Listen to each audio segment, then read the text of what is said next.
ప్రభునందు ప్రియమైనటువంటి సహోదరి సహోదరులారా, ఈరోజు ఫ్రెండ్షిప్ డే అనే ఒక ప్రత్యేక దినం. సమ ప్రపంచము మొత్తము కూడా సంవత్సరములో ప్రతి సంవత్సరము ఈ రోజున ఫ్రెండ్షిప్ డే జరుపుకుంటూ ఉంటారు. ప్రపంచం మొత్తము కూడా ఈరోజు జరుపుకుంటూ ఉంటారండి. ఫ్రెండ్స్ అనే వాళ్ళు ఎవరైతే ఉన్నారో వాళ్ళందరికీ విషెస్ చెప్పుకొనొచ్చు హ్యాపీ ఫ్రెండ్షిప్ డే అని చెప్పి విషెస్ చెప్పుకుంటూ ఉంటారు.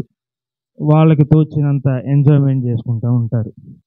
ప్రభునందు ప్రియమైనటువంటి వాళ్ళారా, దేవుడు పరిశుద్ధ గ్రంథంలో ఒక మాట తెలియజేస్తున్నాడండి. నీవు ఒక మనిషిని నీవు నీ మిత్రుడు అని కానీ స్నేహితుడు అని కానీ నీవు అనుకున్నట్లయితే వాడు ఎలాంటి వాడో నీవు ముందు జాగ్రత్తగా తెలుసుకోవాలి. పరిశుద్ధ గ్రంథంలో ఒక మాట రాయబడి ఉంది.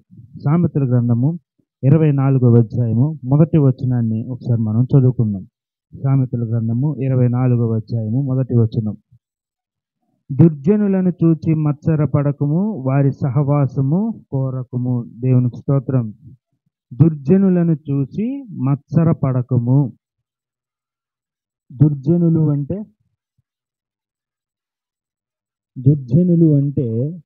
చెడ్డ పనులు చేసేవారు అన్నమాట. దుష్క్రియలు చేసేవారు, దేవునికి సంబంధించిన ఆజ్ఞలను పాటించకుండా వారికి ఇష్టం వచ్చినట్టు వారు జీవించుచు దుష్క్రియలు చేయుచు దేవునికి హేయముగా జీవిస్తున్నవారు. ఆ దుర్జనులను చూచి నీవు మత్సరపడకుము. అంటే ఆ దుర్జనులను చూసి నువ్వు కుళ్ళుకొనవద్దు. నాకు లేదేంటి అంటే, మన ముందు వాళ్ళు ఎలా కనబడతారంటే, ఫ్రెండ్ సర్కిల్ అన్నది మన ముందు ఒక నలుగురు ముగ్గురు ఉన్నారనుకోండి. వాళ్ళ ముగ్గురు కలిసి ఇక్కడ షికారులు చేస్తూ ఉంటారు, జోకులు వేసుకుంటూ ఉంటారు, సరదాగా నవ్వుకుంటూ ఉంటారు. వాళ్ళని చూసి నువ్వు మత్సరపడద్దు అని చెప్పి అంటున్నాడు. ఎందుకు అంటే, దేవుని రాజ్యములో అలాంటి జోక్స్కి కానీ సరసోక్తులకు కానీ దుష్క్రియలు చేయటానికి కానీ బూతులు మాట్లాడటానికి కానీ చోటు అనేది లేదు. ఒక ఇద్దరు ముగ్గురు ఫ్రెండ్స్ కనుక ఉన్నారంటే కంపల్సరీ అలాంటి మాటలు అనేవి వచ్చేస్తూ ఉంటాయి వారి మధ్యన. దేవుని రాజ్యంలో వాటికి చోటు లేదు. వాళ్ళని దుర్జనులు అని చెప్పి ఎందుకు అన్నాడంటే, నువ్వు బూతులు మాట్లాడావంటే అదే బూతు నువ్వు నీ ఫ్రెండ్ సర్కిల్లో వాళ్ళు చాలా సిల్లీగా తీసుకోవచ్చేమో. అలవాటైన నోరు, అలవాటైన నాలుక సరిగ్గా మాట్లాడిద్దా? తర్వాత అలవాటైన నాలుక పక్కన వేరే వాళ్ళు ఎవరైనా ఉన్నప్పుడు సరిగ్గా మాట్లాడగలదా? అదే రీతితో వచ్చేసిద్ది కదా మాట. మరి అలాంటప్పుడు అవతల వాళ్ళకి అది ఇబ్బంది కలిగించినప్పుడు నీవెందుకు మాట్లాడాలి? నీ ముందు చాలామంది ఫ్రెండ్ సర్కిల్స్ అందరూ కూడా చాలా సంతోషంగా ఉండొచ్చు, నీ కంటికి కనబడవచ్చు, కానీ ఆ సంతోషం అన్నది లిమిట్ కలిగినది. మహా అయితే ఒక నెల రోజులు లేదా సంవత్సరం, మహా అయితే 3 సంవత్సరాలు, అంతకంటే ఎక్కువ నిలవగలదు? అది ఉండదు. కానీ దేవుని రాజ్యంలో కనుక నీవు ఉన్నట్లయితే ఆ స్నేహము ఎలా ఉండిద్ది అంటే నిర్మలముగా ఉంటుందండి. మనకు బెస్ట్ ఎగ్జాంపుల్స్ దావీదు తర్వాత యోనాతాను కనబడతా ఉంటారు మనకి. వాళ్ళిద్దరూ కూడా చాలా బెస్ట్ ఫ్రెండ్స్ అండి. ఇంతకుముందు చాలాసార్లు మనం నేర్చుకొని ఉన్నాం దాని గురించి. దేవుని రాజ్యంలో ఉన్న వారితో నువ్వు స్నేహం చేస్తే చివరి వరకు కూడా నీవు ఎంతో హ్యాపీగా ఉంటావు. చివరి వరకు కూడా నువ్వు ఎంతో సంతోషము కలిగి ఉంటావండి. నీకు దేవుడు వారి ద్వారా సహాయం చేస్తూ ఉంటాడు. దావీదుకి యోనాతాను ద్వారా సహాయం అన్నది జరగలేదా? చాలాసార్లు జరిగింది. యోనాతాను చనిపోయిన తర్వాత దావీదు యోనాతాను యొక్క కుమారుని కూడా చేరదీశాడండి. దేవునికి స్తోత్రం. అంటే వారి యొక్క స్నేహ బంధం చూడండి ఒకసారి, తరతరాలు ఉంది. ఈరోజు మనం దుర్జనులను చూసి మత్సరపడకూడదు అని చెప్పి దేవుడు తెలియజేస్తున్నాడు. అలాంటి వారి సహవాసాన్ని మనం కోరకూడదు. వాళ్ళు ఎదురుగా జోక్ చేసుకుంటూ ఉంటారు, నవ్వుకుంటూ ఉంటారు. నువ్వు వాళ్ళని చూసి నాకు లేదేంటి అని చెప్పి నువ్వు అనుకోకూడదు. దాని ద్వారా కలిగే నష్టం ఇప్పుడు తెలియదు, తర్వాత తెలుస్తుంది. ప్రజెంట్ మనం ఏం ఆలోచిస్తామంటే ఇప్పుడు జరుగుతున్న దాని గురించి ఆలోచిస్తాం, కానీ ఫ్యూచర్ గురించి మనం ఆలోచించలేం. దేవుడు ఎల్లప్పుడూ కూడా ఫ్యూచర్ గురించి చెప్తూ ఉంటాడు. అలా చెప్పిన మాటే ఇది. దుర్జనులను చూసి నువ్వు మత్సరపడాల్సిన అవసరం లేదు.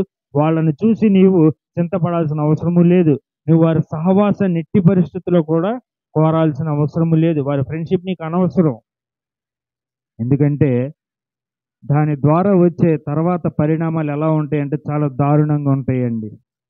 పరిశుద్ధ గ్రంథంలో ఒక గొప్ప రాజు ఉన్నాడు, యెహోషాపాతు అనే రాజు. అతని తండ్రి ఆస. ఆ యెహోషాపాతు తన దినములన్నీ కూడా తనకు రాజ్యాధికారం వచ్చిన దగ్గర నుంచి కూడా ఎంతో బాగా పరిపాలించాడండి దేశం మొత్తాన్ని కూడా.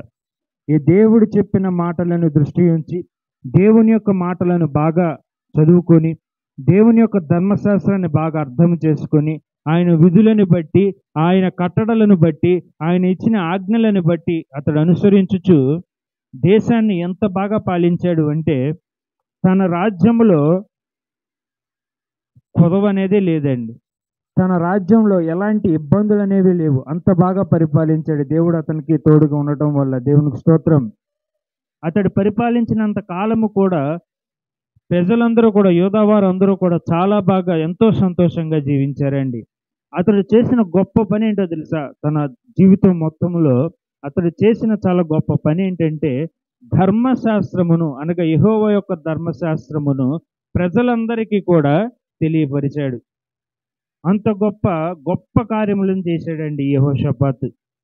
రాజ్యం యొక్క సైన్యాన్ని బలముగా పెట్టాడు. ఎవరు కూడా తన రాజ్యం మీదకి రాకుండా, యుద్ధానికి రాకుండా అంత స్టాండర్డ్గా తన రాజ్యం మొత్తాన్ని కట్టాడు, బలముగా కట్టాడు. సైన్యాన్ని పెంచాడు, ఆయుధములను పెంచాడు. రాజ్యంలో ధాన్యాగారాలను ఉంచాడు. తర్వాత దేవుని యొక్క మాట ప్రకారం ఉన్నత స్థలములను పడద్రోశాడండి. అదంత గొప్ప పని చూడండి ఒకసారి. ఉన్నత స్థలములు అంటే మీకు రాజుల గ్రంథం చదివినప్పుడు మీకు తెలుస్తూ ఉంటుంది. పైన బలిపీఠములు కట్టేసి కొండల పైన అనేక రకమైన దేవతలను పూజించుచు వారందరూ కూడా ఉన్నప్పుడు అందరూ వాటి తరపున వెళ్ళిపోయి తప్పుడు మార్గంలో ఉంటున్నారని చెప్పి యెహోషాపాతు ఏం చేశాడంటే ఆ ఉన్నత దుర్గములన్నిటిని కూడా పడగొట్టేశాడు. ఆ కాలంలో పడగొట్టడమే కాక ప్రజలందరిలో మళ్ళీ దేవుని యొక్క ధర్మశాస్త్రాన్ని నింపాడండి. దేవునికి స్తోత్రం. ఈ యెహోషాపాతు తన దినములన్నీ కూడా తను రాజుగా ఉన్నప్పుడు తన రాజ్యంలో ప్రతి ఒక్క సమస్యను క్లియర్ చేస్తూ ప్రతి విషయం మందు దేవుని యొక్క మాట చొప్పున దేవుని యొక్క జ్ఞానముతో పరిపాలిస్తూ వచ్చాడు. తన రాజ్యం స్థిరపడిన తర్వాత తన రాజ్యంలో ఎటువంటి కొదవ లేనప్పుడు ఒక ఆలోచన వచ్చిందండి యెహోషాపాతుకి. ఏంటిదో తెలుసా? అహాబు రాజుతో స్నేహం. చూడండి, దినవృత్తాంతాల రెండవ గ్రంథము 18వ అధ్యాయము మొదటి నుండి కొన్ని వచనాలు మనం చదువుకుందాం. దినవృత్తాంతాల 2వ గ్రంథము 18వ అధ్యాయము మొదటి నుండి కొన్ని వచనాలు మనం చదువుకుందాం. తనకు ఐశ్వర్యమును ఘనతయు అధికముగా కలిగిన తరువాత యెహోషాపాతు అహాబుతో 1000 మంది కొన్ని సంవత్సరములు గతించిన మీదట షోమ్రోనులో నుండి అహాబు నొద్దకు పోయెను. అహాబు అతని కొరకు అతని వెంట వచ్చిన జనుల కొరకును అనేకమైన గొర్రెలను పశువులను కోయించి తనతో కూడా రామోత్గిలాదు మీది పోవుటకు అతని ప్రేరేపించెను. దేవునికి స్తోత్రం. చూడండి ఒకసారి, అప్పటి వరకు కూడా తన యొక్క రాజ్యంలో ప్రశాంతత ఉంది. ఏంటంటే ఐశ్వర్యం వచ్చింది, ఘనత వచ్చింది, అధికముగా కలిగినాయి. అధికము అంటే ఎక్కువ రెట్లు ఐశ్వర్యం ఉంది అంటే ఒకటి, అధికమైన ఐశ్వర్యం ఉంది అంటే ఎంత ఎక్కువ ఉందని తన యొక్క రాజ్యంలో వచ్చిన తర్వాత నా పక్కనున్న రాజ్యంలో ఇశ్రాయేల్ రాజ్యాన్ని కూడా నేను స్నేహించినట్లయితే యుద్ధాలు ఉండవు కదా అన్న ఆలోచనతో ఆలోచించాడండి యెహోషాపాతు. కానీ అప్పటి వరకు ఏమైనా యుద్ధాలు జరిగిన యెహోషాపాతు కాలంలో అంటే యుద్ధాలు జరగల ఇశ్రాయేలీల వారికి యూదా వారికి ఎలాంటి యుద్ధము జరగలేదండి యెహోషాపాతు కాలంలో అప్పటి వరకు కూడా. మరి ఎందుకని అక్కడ ఆలోచించాడు అంటే సహవాసాన్ని కోరాడు, దుర్జనుల సహవాసాన్ని కోరాడు. అక్కడ 1000 మంది అని చెప్పుకుందో చూడండి ఒకసారి. 1000 మంది అంటే స్నేహము కోరి వెళ్ళాడు. అక్కడికి అహాబు రాజు దగ్గరికి వెళ్ళాడు. వచ్చిన వారందరికీ కూడా అహాబు రాజు ఏం చేశాడంట, మంచి విందుని ఏర్పాటు చేశాడు. గొర్రెల్ని పంపించాడు. తర్వాత పశువులను కోయించి తనతో కూడా రామోత్గిలాదు మీద పోవుటకు ప్రేరేపించాడు. అంటే వచ్చిన వారికి మంచి ఫుడ్ పెట్టాడండి అహాబు రాజు. అసలే అహాబు ఎలాంటి వాడు? అహాబు రాజు ఎలాంటి వాడండి? చెడ్డవాడు. ఇశ్రాయేలీల రాజుల్లో పరమ చెడ్డవాడు ఎవరయ్యా ఉన్నారు అంటే అహాబు రాజు పేరే చెప్తారు. అంత నీచుడైనటువంటి, అంత చెడ్డవాడైనటువంటి అహాబు రాజు యొక్క స్నేహాన్ని కోరడానికి వెళ్ళాడండి యెహోషాపాతు. ఇక్కడ సొలొమోను గారు రచించిన సామెత ఏంటి? దుర్జనుల సహవాసము కోరకము. సొలొమోను సంతతి వారే కదా వీళ్ళు. మరి యెహోషాపాతు ఎందుకని ఆ మాటని దృష్టించలేకపోయాడు? యెహోషాపాతు అప్పటి వరకు తన రాజ్యం మొత్తాన్ని కూడా ఎంత బాగా పరిపాలించాడో ఆ 17వ అధ్యాయంలో రాయబడి ఉంటుందండి. ఎంత బాగా పరిపాలించాడో ఉంటుంది. తన తండ్రి అయినటువంటి దావీదు ఏ విధముగా అయితే నడిచాడో, తండ్రి అంటే పితరుల తండ్రి, తన ముత్తాత కదా దావీదు వచ్చేసరికి, దావీదు ఏ విధంగా అయితే పరిపాలించాడో, ఎంత బాగా దేవుని యొక్క మార్గంలో నడిచాడో అదే విధంగా నడుస్తూ వచ్చాడు యెహోషాపాతు అని చెప్పి రాయబడి ఉంది ఆ 17వ అధ్యాయంలో. అంత బాగా పరిపాలించాడు. తీరా రాజ్యము బలపడిన తర్వాత, స్థిరపడిన తర్వాత, ఘనత వచ్చిన తర్వాత దుష్టుడైనటువంటి నీచుడైనటువంటి అహాబు రాజుతో చేతులు కలపడానికి వెళ్ళాడు. ఎందుకు దుష్టులతో చేతులు కలపొద్దు అని చెప్పాడో తెలుసా దేవుడు? వారి నోటెమ్మటంట కీడు వచ్చినమే వస్తుందంట. చూడండి ఒకసారి సామెతల గ్రంథము ఇందాక చదువుకున్న అధ్యాయంలోనే 2వ భాగం చూడండి, 2వ వచనం చూడండి ఒకసారి. సామెతల గ్రంథము 24వ అధ్యాయము 2వ వచనం. వారి హృదయము బలాత్కారము చేయ యోచించును, వారి పెదవులు కీడును గూర్చి మాటలాడును. చూడండి ఒకసారి, వారి పెదవులంట కీడుని గురించే మాట్లాడతాయంట. బలాత్కారం చేయడానికే వాళ్ళు యోచిస్తూ ఉంటారు, ఆలోచిస్తూ ఉంటారు. ఇప్పుడు అసలు ఎలాంటి ఇబ్బంది లేకుండా ఉన్న యెహోషాపాతుని దేని మీదకి తీసుకెళ్దామని చెప్పి ప్రయత్నిస్తాడు అహాబు రాజు? రామోత్ గిలాదు మీదకి. అక్కడ రాయబడి ఉంది కదా 18వ అధ్యాయంలో, అహాబు అతని కొరకును అతని వెంట వచ్చిన వారి జనుల కొరకును అనేకమైన గొర్రెలను పశువులను కోయించి తనతో కూడా రామోత్ గిలాదు మీదికి పోవుటకు అతనిని ప్రేరేపించెను. రామోత్ గిలాదు మీదకి యుద్ధానికి మనం వెళ్దాము అని చెప్పి ప్రేరేపించాడండి. ఎందుకు అవసరం అక్కడ యుద్ధం చేయడం? కానీ అహాబు రాజు ఎలాంటి వాడు? చెడ్డవాడు. తన మనస్సంతా కూడా ఎలా ఆలోచిస్తుంది? చెడ్డతనముగా ఆలోచిస్తుంది. ఇప్పుడు ఇక్కడ యుద్ధానికి వెళ్దామని చెప్పింది ఒకటైతే, తర్వాత ప్రవక్తల దగ్గర మనము మాట తీసుకుని వెళ్దాం, దేవుని యొక్క ఆలోచన ఏంటో తెలుసుకుని వెళ్దాం అని చెప్పి యెహోషాపాతు ప్రవేశపెట్టినప్పుడు అతని దగ్గర ఉన్న ప్రవక్తలందరూ కూడా యుద్ధానికి వెళ్ళమని చెప్తే ఒకే ఒక్క ప్రవక్త మాత్రం వెళ్ళొద్దని చెప్తాడండి. మీకాయా ప్రవక్త వెళ్ళొద్దు అని చెప్పి చెప్తాడు. అయినా సరే అహాబు రాజు ప్రేరేపించి యెహోషాపాతుని యుద్ధానికి తీసుకువెళ్తాడు. తీసుకువెళ్ళినోడు ఏమైనా మామూలుగా వెళ్ళాడా అంటే కాదు. యెహోషాపాతుకేమో రాజు వేషము వేయించి యుద్ధంలో నిలబెట్టాడు. అంటే రాజు వేషం అంటే రాజుగానే యుద్ధము చేయని చెప్పి చెప్పాడు. ఈయన మాత్రం ఎలా వేసుకున్నాడు? అహాబు రాజు మాత్రం ఒక సైనికుల్లాగా వెళ్ళాడండి యుద్ధానికి. అంటే అహాబు రాజు ప్లాన్ ఏంటి? శత్రువులు కొట్టేటప్పుడు రాజును కొడతారు కదా, సైనికుల్ని తక్కువ, రాజు అంటే ఎక్కువ చూస్తారు. కాబట్టి నేను రాజుకి వెళ్తే నన్ను కొట్టేస్తారు వీళ్ళు, అందుకే నేను సైనికుడికి వెళ్తాను. రాజుగా యెహోషాపాతు ఉంటాడు కాబట్టి చచ్చిపోతే యెహోషాపాతు చచ్చిపోతాడనే పక్క ప్లాన్ వేసి అహాబు రాజు అక్కడ ప్రదర్శించాడు. పాప యెహోషాపాతు అహాబు రాజును గుడ్డిగా నమ్మేశాడండి. ఎందుకంటే స్నేహపూరితంగా ఆహ్వానించాడు, మంచి విందు పెట్టాడు, మంచి గొర్రెలను కోయించాడు, నాతో పాటు వచ్చిన వారందరికీ మంచి విందుని అనుగ్రహించాడు, ఇతడు చాలా మంచి మిత్రుడు, స్నేహితుడు అని చెప్పి నమ్మేసి రాజుగానే యుద్ధానికి బయలుదేరాడు. అహాబు రాజు మాత్రం చాలా ప్లాన్గా ఒక సైనికుడి వేషం వేసుకుని ఉన్నాడు. ఎందుకంటే సైనికుడిని ఎక్కువగా కొట్టలేరు కదా అందరూ. రాజు ఇంకా యుద్ధం చేస్తారు కానీ రాజు వైపు, సైనికుడి వైపు చూడరు కదా.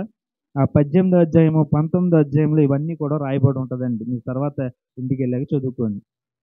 ప్రభునందు ప్రియమైనటువంటి వారలారా, అలా యుద్ధం జరుగుతున్న సందర్భంలో అవతల శత్రువులు ఏం చేశారంటే, మీరెవ్వరూ సైనికుల వైపు చూడొద్దు, కేవలం రాజు వైపే చూడండి అని చెప్పి అనుకున్నారు. రాజు వైపుకి యుద్ధం చేయడానికి బయలుదేరారు శత్రు సైన్యం మొత్తం కూడా. అంటే అహాబు రాజు వేసిన ప్లాను చూశారు ఒకసారి. శత్రు సైన్యము రాజు వైపే చూస్తారు కానీ సైనికులను చూడరు. ఇప్పుడు అహాబు ఏ వేషంలో ఉన్నాడు? అహాబు సైనికుడి వేషంలో ఉన్నాడు. దుష్టుడైనటువంటి అహాబు, దుష్క్రియలు చేసే అహాబు సైనికుడి వేషంలో ఉండి యుద్ధం చేయడానికి ఉన్నాడు. యెహోషాపాతు రాజు వేషంలో ఉన్నాడు. అయితే ఆ శత్రు సైన్యాన్ని తెలియదు, యూదా రాజ్యము ఇశ్రాయేలీయుల రాజ్యం అక్కడ కలిసి వచ్చి అన్న విషయం వాళ్ళకి తెలియదు. అప్పటి వరకు వాళ్ళకి తెలియదండి. సో వచ్చింది ఇశ్రాయేలీయుల రాజ్యమే అనుకుని ఆ రాజు వెంక చూడండి, ఆ రాజునే చంపండి అని చెప్పి అధిపతి చెప్పినప్పుడు సైనికులందరూ కూడా చుట్టుముట్టేశారు యెహోషాపాతుని. ఆ టైంలో యెహోషాపాతు పెద్దగా మొరపెట్టాడండి, దేవునికి స్తోత్రం. చుట్టుముట్టేసినప్పుడు యెహోషాపాతుకి ఇంకెలాంటి దిక్కు లేనప్పుడు, ఎలాంటి చోటు లేనప్పుడు, తప్పించుకునే మార్గం లేనప్పుడు దేవునికి మొరపెట్టాడు. ఆ మొర విన్నప్పుడు దేవుడు యెహోషాపాతును అక్కడి నుంచి కాపాడాడండి, దేవునికి స్తోత్రం. యెహోషాపాతుని ఎందుకు కాపాడాడో కూడా తర్వాత చెప్తాడు. ఆ టైంలో దుర్జనుల యొక్క స్నేహము చేసినందుకు యెహోషాపాతు పరిస్థితి ఏంటి, అక్కడ శత్రువుల చేతిలో చిక్కేశాడు. ఆల్మోస్ట్ దొరికిపోయాడండి, ఆల్మోస్ట్ ఒక్క వేటేస్తే చచ్చిపోయాడు. రాజు ఇక్కడ ఉంటే చుట్టూ శత్రు సైన్యం మూగేసింది. ఎంత హీనమైన పరిస్థితికి వెళ్ళిపోయాడు. తన రాజ్యంలో ఉన్నట్లయితే లేదంటే దుష్టుడైన అహబుతో స్నేహము చేయకపోతే ఈ దుస్థితి వచ్చేదా యెహోషాపాతుకి? ఈ పరిస్థితి వచ్చేదా యెహోషాపాతుకి? ఒక దుష్టుడితో స్నేహము చేయబట్టి ఒక దుష్టుడి కోసం యుద్ధానికి వెళ్ళాడు. ఆ దుష్టుడు ఏం చేశాడు, పోనీ ఏమైనా మంచిగా మారాడా అంటే పక్కా ప్లాన్ వేశాడండి. ఎలాంటి ప్లాన్ అంటే వెనకమాలుండి గొయ్యి తవ్వారని చెప్పి అంటారు చూసారా, అలాంటి ప్లాన్ అనమాట.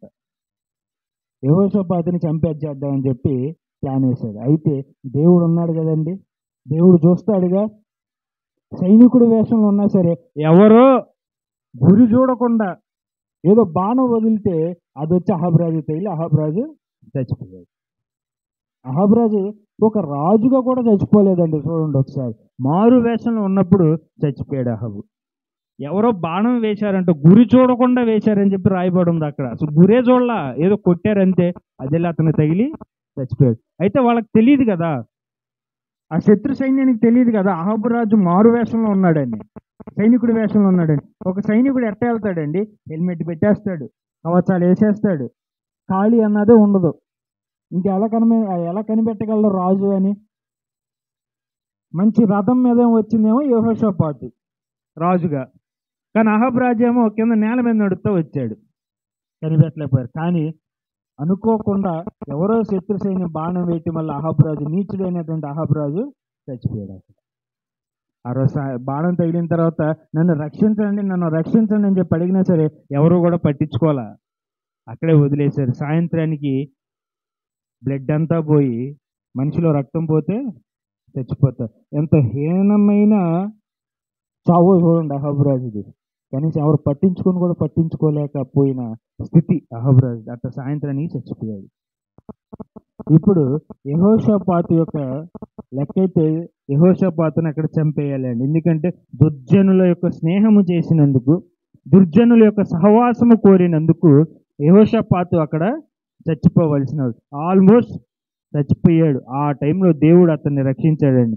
గట్టిగా మొరపెట్టేసరికి ఆ శత్రు సైన్యం వాళ్ళు, అవును ఈయన అహబ్ రాజు కాదు, ఈయన వేరే రాజు అని చెప్పి అతన్ని వదిలేశారు. ఎందుకు వదిలేశారు అంటే దేవుడు అక్కడ వాళ్ళకి వదిలేయమని చెప్పి ప్రేరేపించాడండి, దేవునికి స్తోత్రం. ఆ శత్రు సైన్యాన్ని వదిలేయమని చెప్పి ప్రేరేపించాడు.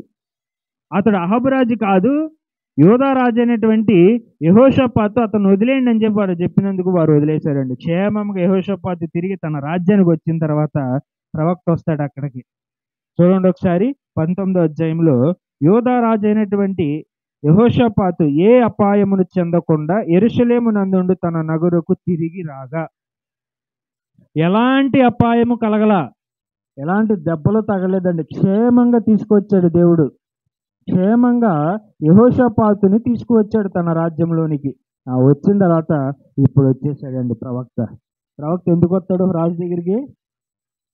తప్పు జరిగినప్పుడు చెప్పడానికి దేవుడు ప్రవక్తలను పంపిస్తాడు. వస్తున్నాడు చూడండి అక్కడ. దీర్ఘదర్శి హనాని కుమారుడు నగు యెహూ అతనిని ఎదుర్కొనబోయి రాజైన యెహోషాపాతునకు ఈలాగు ప్రకటన చేసెను. నీవు భక్తిహీనులకు సహాయం చేసి యెహోవా శత్రువులకు స్నేహితుడవైతివి కదా, అందువలన యెహోవా సన్నిధి నుండి కోపము నీ మీదకి వచ్చును. దేవునికి స్తోత్రం. ఏంటంటే చూడండి అక్కడ పదం చూడండి ఒకసారి. నీవు భక్తిహీనులకు సహాయము చేసి, భక్తిహీనులు ఎవరెక్కడ? అహాబు రాజు యొక్క సైన్యము, అహాబు రాజు యొక్క దేశ నివాసులు వాళ్ళందరూ కూడా భక్తిహీనులే. నీవు భక్తిహీనులకు సహాయం చేసి యెహోవా శత్రువులకు స్నేహితుడవైతివి. యెహోవా శత్రువులు ఎవరు ఆ టైంలో? అహాబు రాజు యొక్క సైన్యం. ఇప్పుడు యోధా రాజులు అందరూ కూడా, యోధా సైన్యం మొత్తము దేవుని యొక్క సైన్యం అయినప్పుడు మరి ఇశ్రాయేలీయుల వారు ఎట్లా అవుతారు? శత్రువులే కదా అయ్యేది. ఆ టైంలో శత్రువులు అనమాట. నువ్వు శత్రువులకి మిత్రుడు అయిపోయావు, వాళ్ళకి సహాయం చేసి వాళ్ళకి స్నేహితుడు అయ్యావు. నువ్వు యెహోవా యొక్క శత్రువులకు నువ్వు స్నేహితుడు అయ్యావు. చూడండి ఒకసారి, సహవాసం వెళ్ళి కోరాడు యెహోషాపాతు. అందుకోసం అంటే ఏమొస్తుందంటే అక్కడ, యెహోవా సన్నిధి నుండి కోపము నీ మీదకి వచ్చును. నీ మీదకి వస్తుంది యెహోవా కోపం. లేకపోతే ఆ కోపం వల్ల అక్కడ యెహోషాపాతు చచ్చిపోవలసిన వాడు, కానీ చావలా. ఎందుకు చావలేదో కింద వచ్చిన చెప్తున్నావు చూడండి. అయితే దేశములో నుండి నీవు దేవతా స్తంభములను తీసివేసి దేవుని యొద్ద విచారణ చేయటకు నీవు మనస్సు నింపుకొని ఉన్నావు. నీ యందు మంచి క్రియలు కనబడుచున్నవి. యెహోవా కోపం ఎందుకు ఆగింది అంటే యెహోషాపాతు మీద అతడు చేసిన మంచి క్రియలను బట్టి. ముందు మనం తెలుసుకున్నాం, ఆ 17వ అధ్యాయంలో మొత్తము కూడా యెహోషాపాతు చేసినటువంటి మంచి కార్యములన్నీ కూడా రాయబడి ఉన్నాయండి. ఆ మంచి కార్యాలన్నీ కూడా నువ్వు చేశావు కాబట్టి ఆయన కోపం నీ మీదకి రాలేదు అని చెప్పి అక్కడ శిక్షను తప్పించుకున్నాడు యెహోషాపాతు. దేవునికి స్తోత్రం. అక్కడ యెహోషాపాతు దేవుని యొక్క కోపాన్ని తప్పించుకుని, దేవుని యొక్క శిక్షను తప్పించుకుని బ్రతికాడు. బాగానే ఉంది. మళ్ళీ తర్వాత రాజ్యాన్ని బాగానే పరిపాలించాడు. మళ్ళీ చివరాఖరకు వచ్చేసరికి తన జీవితం చివరి దినముల్లో కూడా మళ్ళీ అక్కడ ఏం చేశాడో తెలుసా? అహాబు కొడుకైనటువంటి రాజుని, అహాబు కొడుకు యొక్క రాజు యొక్క స్నేహాన్ని కోరాడండి. మళ్ళీ చూడండి ఒకసారి 35వ వచనం చూడండి ఒకసారి. 35వ వచనం, 20వ అధ్యాయము 35వ వచనం. తన చివరి దినములలో యెహోషాపాతు మళ్ళీ అదే తప్పు చేశాడండి. దేవుడేమో దుర్జనుల జోనికి వెళ్ళి నువ్వు వారి సహవాసాన్ని కోరొద్దు అని చెప్తే, యెహోషాపాతు ఆల్రెడీ ఒకసారి తప్పు చేసి ఉన్నాడు. ఎక్కడ? అహాబు రాజు దగ్గర వెళ్ళి స్నేహించి తన ప్రాణమును ఇంచుమించు పోగొట్టుకునే స్టేజ్ వరకు వచ్చాడండి. కానీ దేవుడు అతడు చేసిన మంచి క్రియల వల్ల అతన్ని కాపాడాడు. మళ్ళీ అదే పని అక్కడ తప్పు చేస్తున్నాడు. చూడండి ఒకసారి 35వ వచనంలో, ఇది అయిన తర్వాత యోధా రాజు అయిన యెహోషాపాతు మిక్కిలి దుర్మార్గముగా ప్రవర్తించిన ఇశ్రాయేలు రాజైన అహజ్యాతో స్నేహము చేశాను. చూడండి ఒకసారి, ఇంతకు ముందేమో అహాబుతో స్నేహించాడు, అతని తర్వాత అతని కుమారుడైనటువంటి అహజ్యాతో స్నేహం చేయడానికి స్టార్ట్ చేశాడు. అసలే దేవుడు చెప్పాడు కదా అప్పటికొచ్చి, నువ్వు నీ యెహోవా యొక్క శత్రువులను స్నేహిస్తున్నావు, నువ్వు అలా చేయమాకు అని చెప్పాడండి ప్రవక్త ద్వారా. వినాలిగా, వినాల. మళ్ళీ ఏం చేశాడు? స్నేహం, చెడు స్నేహం, దుర్జనుల యొక్క సహవాసం, దేవుణ్ణి విసర్జించి దుర్జనుల యొక్క సహవాసాన్ని కోరుతున్నాడండి యెహోషాపాతు. తన జీవిత కాలంలో చేసిన తప్పులు ఇవే. మిగిలినంతా కూడా చాలా పర్ఫెక్ట్గా ఉన్నాడు. కానీ ఒక దుర్జనుల యొక్క స్నేహం ఎక్కడ దారితీస్తుందో తెలుసా?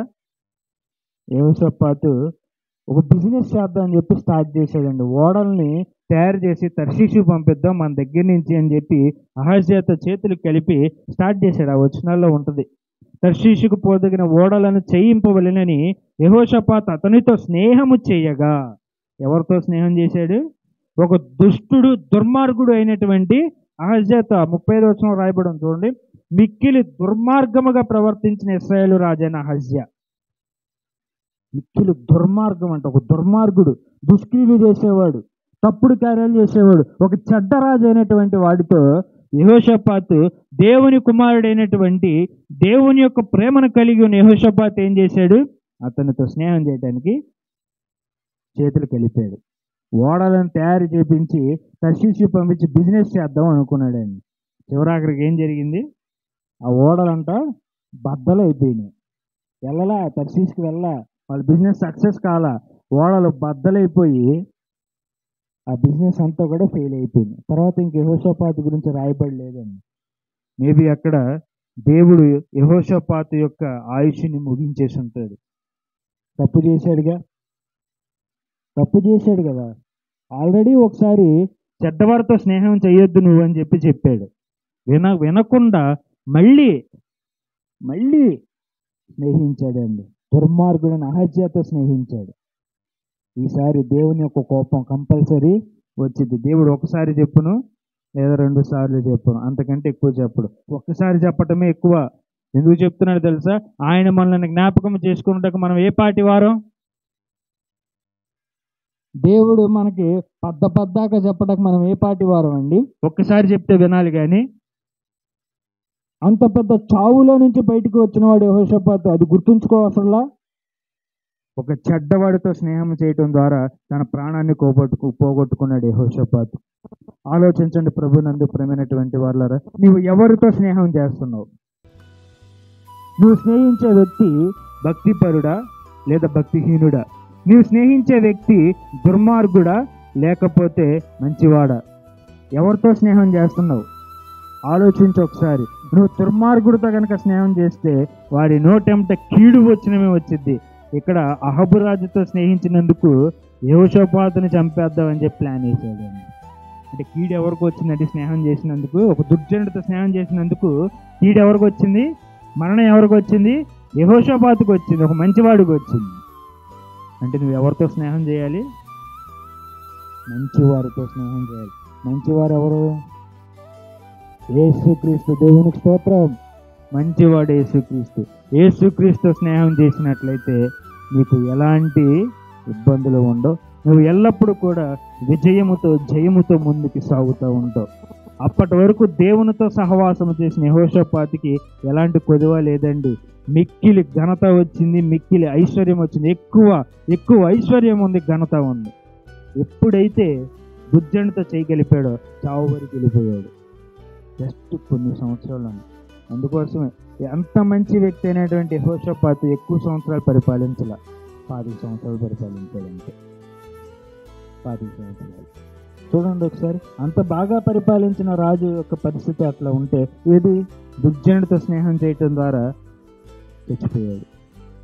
ఒకసారి చావు నుంచి బయటకు వచ్చాడు చేసిన మంచి క్రియల ద్వారా, రెండోసారి చనిపోయాడు. కాబట్టి మనం చేసే స్నేహము సరైన వారితో ఉండాలి, దుర్జనులతో చేయకూడదు.